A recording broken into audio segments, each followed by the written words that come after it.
माननीय श्री निशिकांत दुबे जी। धन्यवाद सभापति महोदय।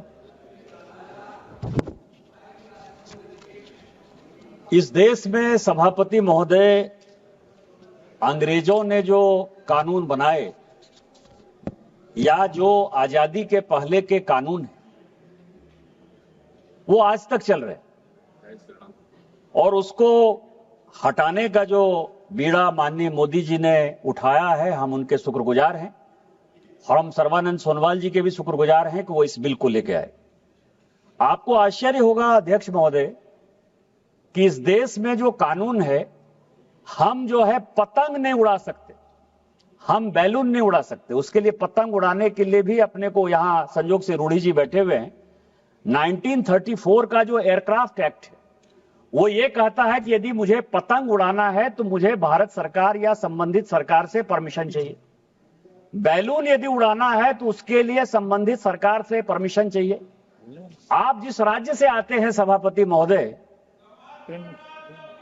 आप जिस राज्य से आते हैं आंध्र प्रदेश से, आंध्र प्रदेश में जो इंस्पेक्टर है जो कि हम लोगों को लाइसेंस देगा ट्रैफिक का, उसका दांत नहीं टूटा हुआ होना चाहिए। आप समझ सकते हैं कि किस तरह के लॉ है।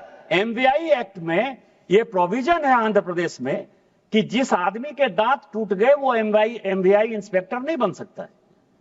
उसी कड़ी में अभी इस पार्लियामेंट ने लेडिंग बिल पास किया। इसी सीपिंग का एक लेडिंग बिल पास किया और लेडिंग बिल पास होने के बाद जो ये आज का जो बिल है, ये carriage of goods by sea bill 24, ये 1922 में ये बिल बना।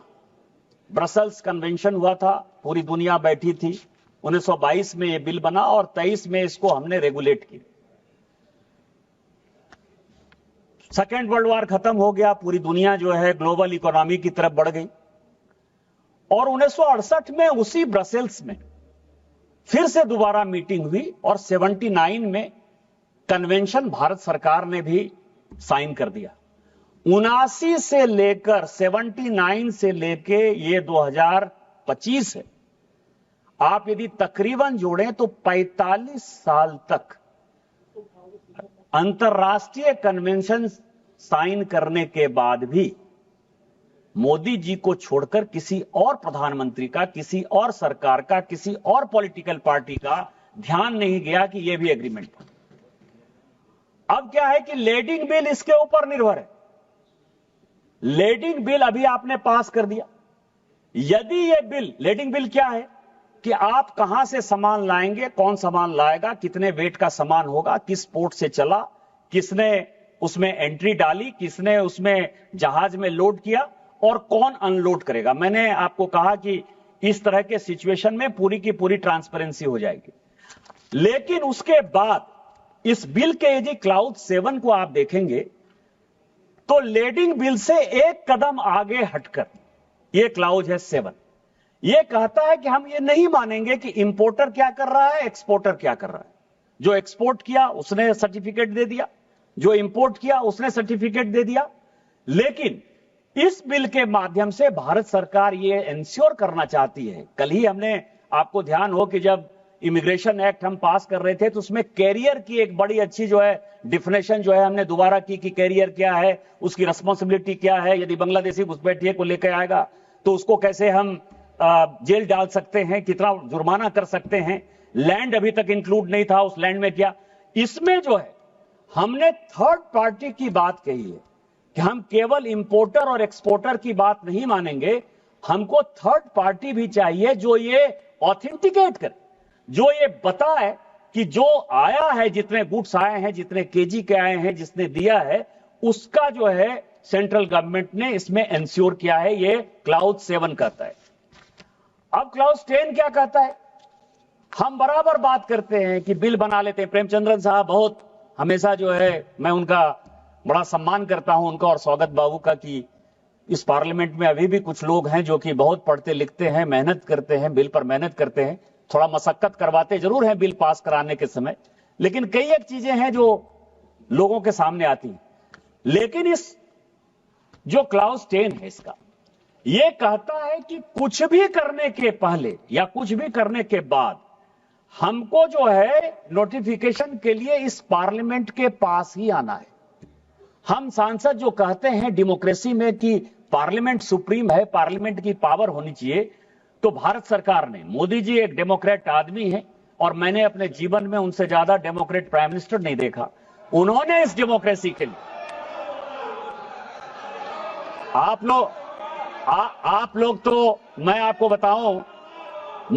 बताऊं आज जब धर्मेंद्र जी बोल रहे थे तो मुझे लगा कि धर्मेंद्र जी शायद कुछ अच्छी बात बोलेंगे। 17वीं 18वीं लोकसभा की वो बात कर रहे थे स्पीकर साहब।